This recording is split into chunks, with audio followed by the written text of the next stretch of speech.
Hello and welcome to how we do our Hensley hitch. We've been using the Equalizer hitch, and this hitch worked great for us when we had the Rockwood. I've actually had each level of the Equalizer hitch. So this is the biggest one they make. This is the, I believe, the 1,400-pound version. Basically how this works is you have load distribution, and by distributing the weight to the vehicle, it actually puts tension on these bars, and the tension is what holds the trailer from swaying. Okay, so in order for this to work well, you have to have those bars under great tension. And what I've seen in the past is a lot of people don't have a lot of tension on these bars. I let Camping World set up the hitch for us. They'd say they do it all for us. We took it down the road and we were swaying like crazy. Came back here, they had zero tension on those bars at all. So they did a horrible job of setting up the bars. They actually removed some of our washers, so we had to go to the store and buy washers to, tilt it and everything. But for whatever reason, whoever they had working on it just didn't know what they were doing. Unfortunately, I've seen that before. One thing that I tell people is that when you have the Equalizer hitch, in order for it to actually work, you should have enough tension on there where you need to use this bar. That's why they give you this bar, right? It's kind of a weird bar. Basically, you put it in there and pow, like that, and really loud noise. Pops it on there, but that means you have some sway protection then, just by having that friction on there. So that's why they say do not put any grease on it. When you drive it around, it goes bam, bam, bam, bam, makes these loud noises. But that's basically by design. Now, we got this bigger camper, and the Equalizer actually does a decent job with it, but when it's out windy like this, it's pretty windy today, the trailer got moving, and I really didn't like it, especially with the new truck. So here's one thing. Before I get into showing and doing the unboxing and everything, here's one thing I've noticed between the truck and the van. So we have our van here. If you notice the van, we got the wheels pretty close to the back, but we have all of this weight on the back end of the van. I actually have my tools. We have people sitting back there. There's a lot of weight on the back of the van. Now if I come over to the truck, this is a standard F350. If you look, I think the wheels are actually further away from the hitch than the van is. So you have a little bit more hangover, but back here, there's hardly any weight in the back of a truck. So what happens is that when you get sway to the camper, there's not a lot on your vehicle to hold it steady going down the road. So I noticed that between the van, between this, we used to have an Excursion, it would sway quite a bit. That might have been a little better than the Ford truck, but what I really liked about the van is that they put the wheels pretty close to the back end of the van, and the distance between there, not that much. And this was a stable vehicle. So now, with the truck and this, I notice more sway. Truck tows way better than the van. So what we decided to do is look into the Hensley hitch, get that, give it a try, because it has just rave reviews, basically. We ordered the 3-inch version for the F350. F350 Fords, I believe maybe just the 350 only, has a 3-inch receiver hitch, which is odd, because usually it's 2-inch. This one right here is a 2-inch. They have a 2.5. I think that a lot of the heavier duty trucks, like this guy's truck right here, what do we got here? Now that's just a 2-inch too, 3500 Ram with just a 2-inch. But some trucks will step it up to a 2.5. The Ford actually stepped it up to a 3-inch. We went ahead and ordered the Hensley hitch for the 3-inch. Came in 4 boxes. These boxes were heavy. So let's get these out and I'll show you what's in there.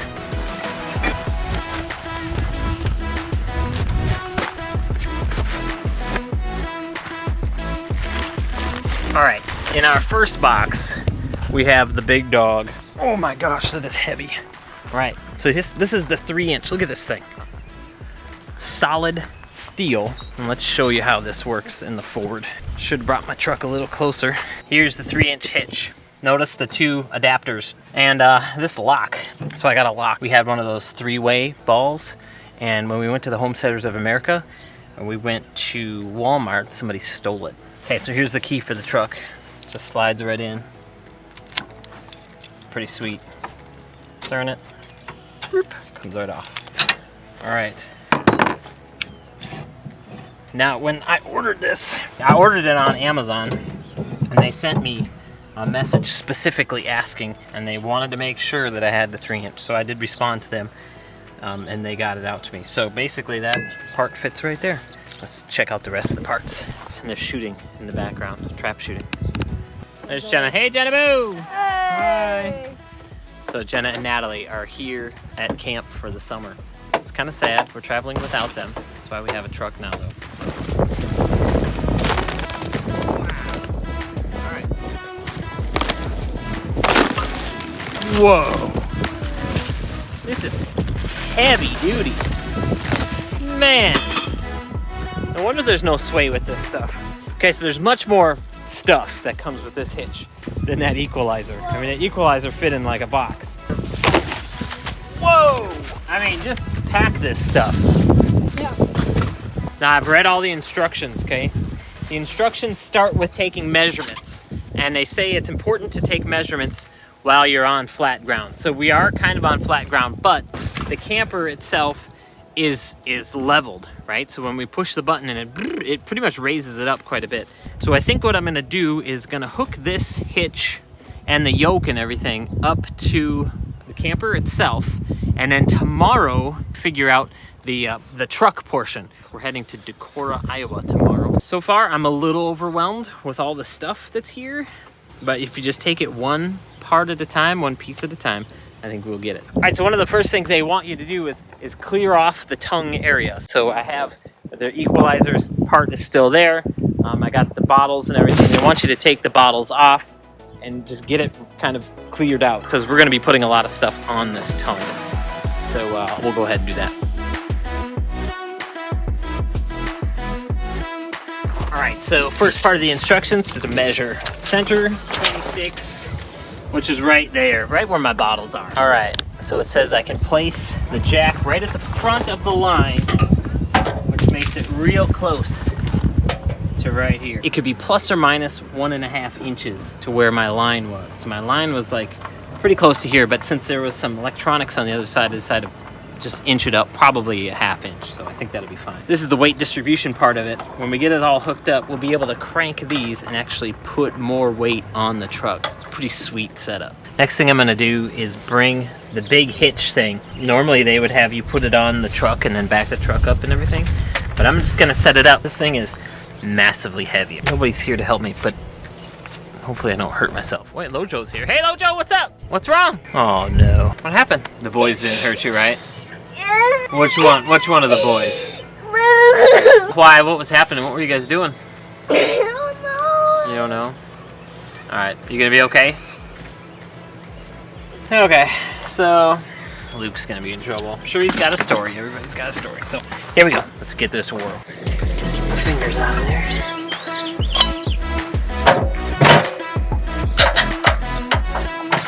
Okay. Dealing with the grease makes this the hardest part. Oh, I did get some rubber gloves for Nat. Let me get some different gloves.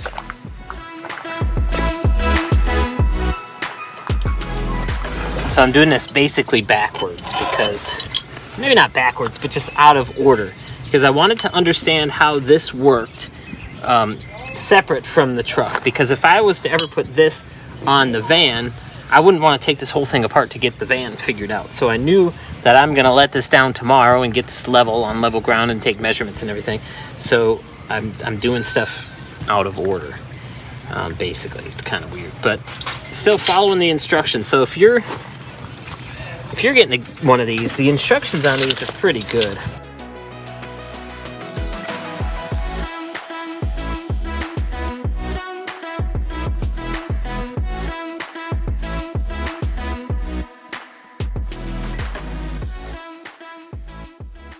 Okay, so I'm starting to understand how this works. First off, when you're doing it this way, you gotta make sure when you're done, you check all your bolts, okay? So I have a lot of bolts, like this one, that one, a lot of them to tighten. So we'll talk more about that later. But, wow, that's tight. Okay, basically, what this yoke does is it holds the whole thing from rotating itself, so that the only thing that'll rotate is this. Look at that, that's crazy. So that'll like pop out, right? When you turn, I don't even know how that's gonna work. That's crazy. This is actually the point where you put the yoke on. This is the point where they tell you to pull your car away. So now we're at that spot. So it wasn't even that bad. But I'd say the hardest part was getting this on there If you had 2 people, you'd be able to do it just fine. Otherwise, everything else has been pretty much a piece of cake. Here's the yoke piece. This piece holds that from moving. All right, the night's starting to come upon us. My biggest hang up was the LP tank holder, and I didn't read close enough to where it said if it had bolts, then unbolt it. If it was welded, then you'd have to drill through it. So I was drilling through it when I really should have just took it off. Dad, can I say hi? You can say hi. Hi. Hi. I lost a loose tooth. Let me see it. Nice. I'll tell you a quick story. She didn't want that tooth in her mouth anymore, so she's like, Dad, can you get a pliers and pull it out? And I was like, really? She's the first child that's ever wanted me to pull them out. I've always gone to the other kids and said, hey, I'll pull it out. And they're like, nah. This was the first time someone has approached me about using a tool to pull a tooth. Yeah, so that'll be about it for tonight.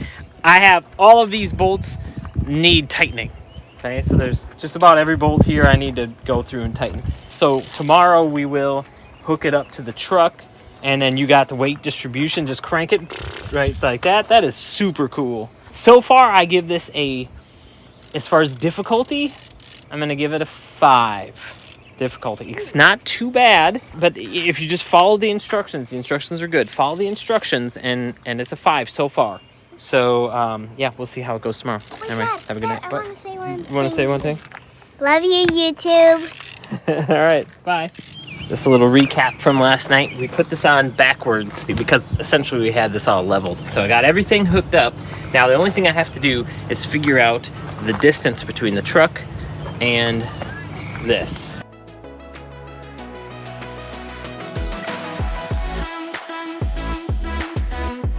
All right, some general notes.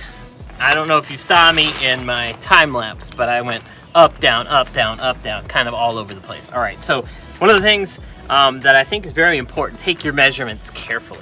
Distance between here and there is 4 inches, so it says if it's 4 inches or less, then do this. If it's 4 inches or more, then do this. So it made it sound like if it was exactly 4 inches, you could do either one. So I mean, I did measure here. I did this measure, and I am 4 inches right here. And this is the spot. I mean, it's a good spot. So maybe I should just keep it here. So it's one thing that the instructions, the word instructions, differ from the picture instructions a little bit. I think I'm gonna keep it here, okay? But still, I haven't got the light bulb moment yet. Okay, when I get the light bulb moment, I'm gonna share that with you, and I hope that that will help you. I think when you get the general understanding of something, then it goes quicker. I haven't gotten that yet. Could be that I'm doing this backwards, right? All right, here's the moment of truth. Tightened all the bolts. If you haven't seen our video about the camper, this has an automated leveling system where you just push the button and it levels it all out. Super cool, super sweet. Returning to hitch height.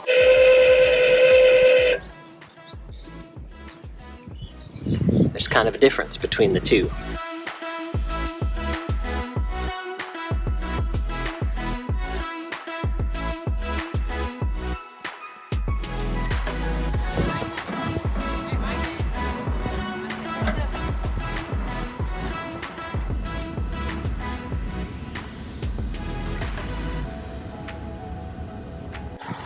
Still, the light bulb moment. It's not here yet. This is weird.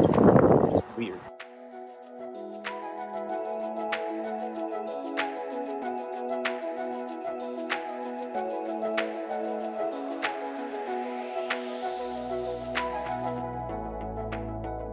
In order for this to match up, you got to have the weight distribution down quite a ways. So I had to move that down, and it would just kind of buckle.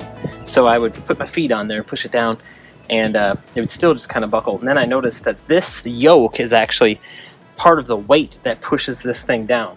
I had to pull it up and retighten these. I mean, basically this whole thing can tilt up and down, so you can unscrew those quite a bit. And notice how I don't have any weight distribution on there at all.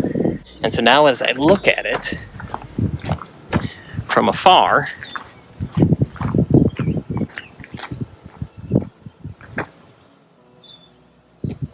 it actually looks pretty good. So my measurements and everything were, I think, pretty good. So now the next part is I wanted to look at it, kind of get it hooked up before I put these bolts on right here. So I'm going to put those bolts on, and then I'm going to take the weight off of the hitch, so then I can figure out what my distribution would be.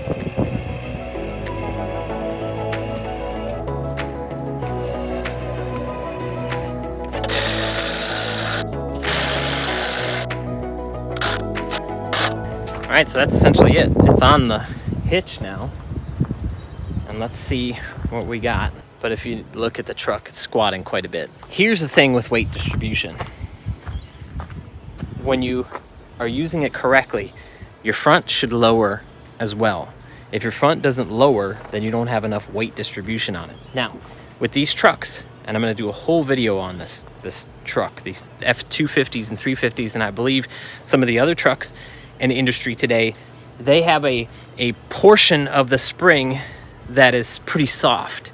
So if you've ever driven a truck from like the 80s, 90s, like a full 1-ton truck, it's just like riding in a board, right? Just a boom, boom, boom, boom. It's just really rough ride. You get into these, you're actually pretty surprised because it's a pretty smooth ride, unloaded. So that's something that they changed, I believe, recently, in that they gave it a soft portion in the springs.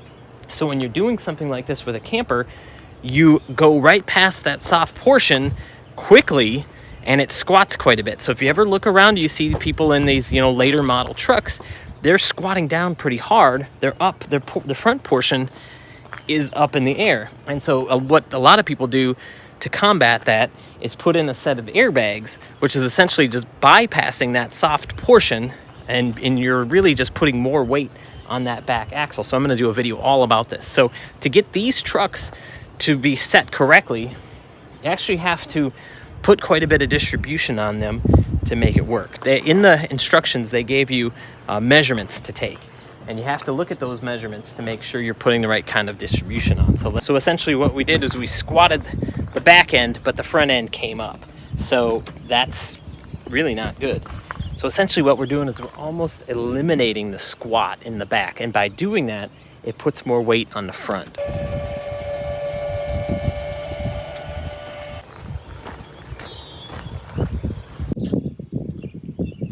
Still came up just a little bit with that, but look at how much distribution I have on here. So at this point, this is pretty tight. What I'm going to do is keep it like this, try the ride out, and we're going to get on a more level spot to see if everything looks good. But so far, where it sits right here, I like how it looks. With this, I had to add more washers. I had to move the brackets and everything in order to make it work. But with this, what you do is you just load up the distribution as you need. You're really not moving the point at which it touches the truck at all. When you're putting on the right amount of distribution, you can see here, raise the jack on each side until you either lift the trailer off the tongue jack, which is that right there.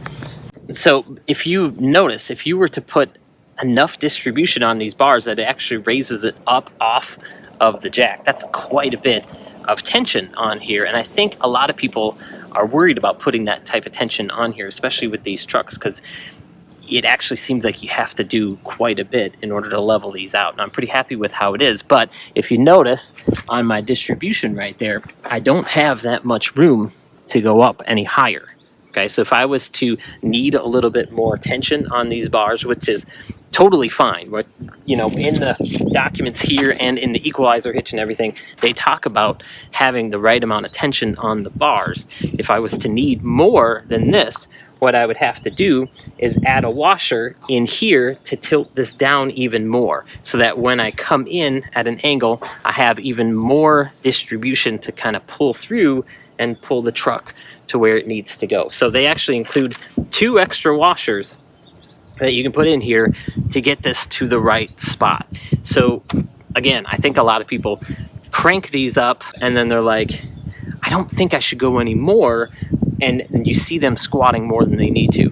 And believe me, on the Equalizer, when I set this up, I actually had to tilt it down quite a ways in order to get the proper tension to get this thing level out right. So the answer isn't airbags. I don't believe you're going to get a better ride by adding airbags to the truck. The answer is to getting the correct hitch and getting the correct amount of weight distribution in your vehicle so that you're squatting like you're supposed to. Then what you end up with is a good ride and the right amount of weight distribution. All right, so I got Lojo here. There was just one little problem after we got this set up, so I'm gonna have her film.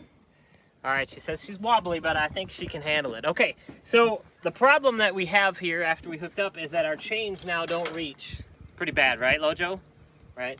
So in order to fix this, I found a section of chain that we will use in the interim.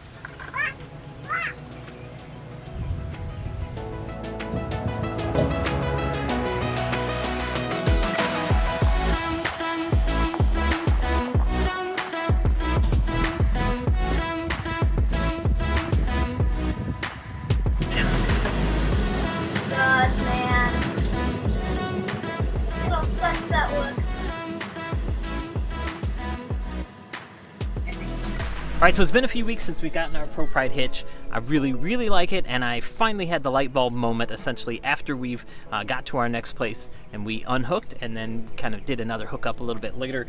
Basically, the trouble I had to do with the weight distribution, and the instructions alluded to this a little bit, but what you have to do is let out the weight distribution every time. So essentially you're getting this at that angle every single time, and then when you hook up, you just take up the slack with the weight distribution and set it all up, and you're good to go. Now, as far as the comments with the airbags on the truck, I know I'm probably going to take some heat for that, but in the actual documentation for this Pro Pride hitch, it actually mentions airbags, and if you have airbags, make sure you have it set at the lowest possible setting ever. So essentially, you're taking all the air out of your airbag. So that's part of the reason why I mentioned that. Now, I said I'm going to be doing a whole video about that as far as distribution and everything, and I think that's going to be that might be kind of a controversial topic with that, because I know these trucks are pretty popular, but I think it's something that needs to be talked about. Anyway, so if you have any thoughts about this, drop them in the comments below.